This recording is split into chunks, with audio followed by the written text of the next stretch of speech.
Ayon sa rekomendasyon ng National Defense College of the Philippines, ang mga sumusunod ay mga polisiya na maaring ipatupad upang mapigilan ang paglaganap ng radikalismo sa social media.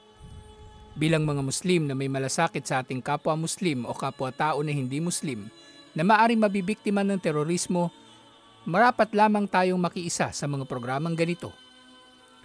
Una, pagpapalawig ng kamalayan o awareness ng mga pamayanan.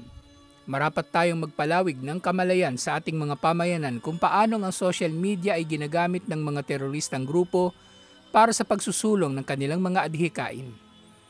Ang mga law enforcement agencies ay maaring gumamit ng whole-of-society approach upang makipagtulungan sa mga pamayanan sa pagbabahagi ng nararapat na mga impormasyon at may inam na paraan upang mabuo ang kanilang kakayanan na mapigilan o masawata ang recruitment ng mga teroristang grupo online. Dahil dito ay magiging malaki ang mga gagampanang papel ng mga magulang, imam, ustad at iba pang mga mangangaral ng Islam sa pagsugpo sa radikalismo. Pangalawa, pakikipag-ugnayan at pakikiisa sa mga social media company sa kontraterorismo. Ang lahat ay marapat na bumuo ng estratehiya ng pakikiisa sa pagpapalitan ng mahalagang impormasyon sa social media companies na sila ay mababalaan at mabigyan ng kakayanan na makilala ang mga katangian na makilala ang mga radikal na post upang ito ay kanilang markahan bilang isang posibleng radikal na post na may kaduda-dudang layunin na may kinalaman sa pagkilos ng mga terorista. Dahil dito, ito ay makakapagdulot ng pagbabago sa lipunan sa pagpapanatili ng kapanatagan at katiwasayan sa bansa.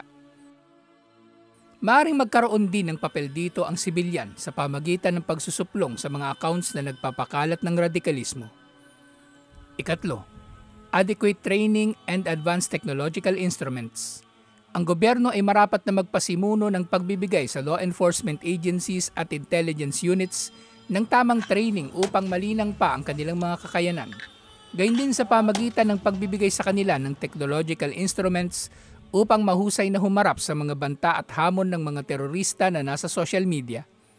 Ang gobyerno ay marapat na magtiyak na ang mga ahensya at unit na ito ay gumagamit ng mga instrumentong ito habang isinasaalang-alang ang karapatan ng individual sa kanyang privacy, kalayaan sa pagpapahayag, at kalayaan sa pagsasalita. Ika-4, cooperation and collective action. Malinaw na ang mga teroristang grupo ay magpapatuloy sa paggamit sa mga social media platforms upang ipalaganap ang kanilang mga propaganda at mapalawig ang kanilang operations. Magiging mahirap para sa security forces na makasunod palagi sa mabilis na pag-usad ng teknolohiya. Kaya, marapat para sa mga pamahalaan na magkaroon ng iisang collective action at pakikiisa sa pagitan ng mga domestic, regional at international organizations upang sila ay magkaroon ng pagpapalitan ng pananaw kung paano lalabanan ang mga banta ng terorismo sa social media.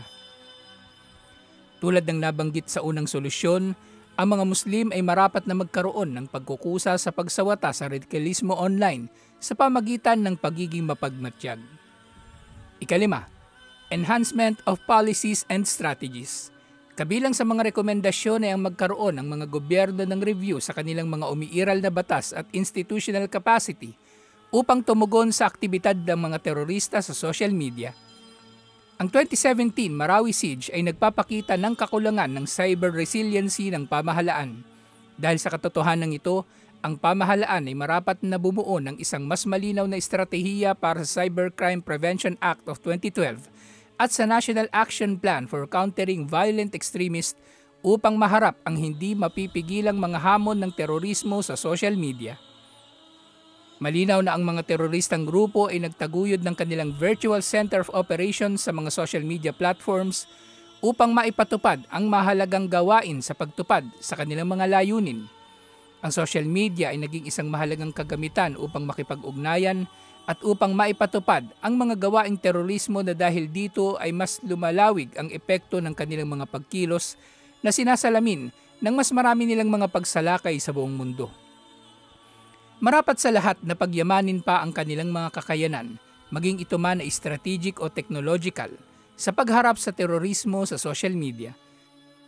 Sa gitna ng mga nangyayari sa Pilipinas ay sinasalamin nito ang pangangailangan sa napapanahong mga pagkilos bilang tugon sa pananamantala ng mga terorista sa paggamit ng social media. Sinabi ni Allah sa Quran, "O mga nanampalataya, katakutan ninyo si Allah ng tunay na pagkatakot at huwag kayong mamamatay liban na lamang na kayo'y mga Muslim. Kumapit kayo sa lubid ni Allah lahat-lahat at huwag maghiwa-hiwalay. Alalahanin ninyo ang biyaya ni Allah sa inyo nang kayo noon ay magkakaaway, ngunit pinaglapit niya ang inyong mga puso at kayo sa kanyang biyaya ay naging magkakapatid.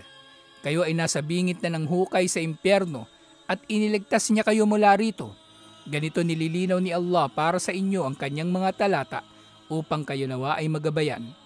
Marapat na magkaroon sa inyo ng grupo na nag-aanyaya tungo sa kabutihan, naguutos ng kabutihan at nagbabawal sa kasamaan. Sila yaong matagumpay."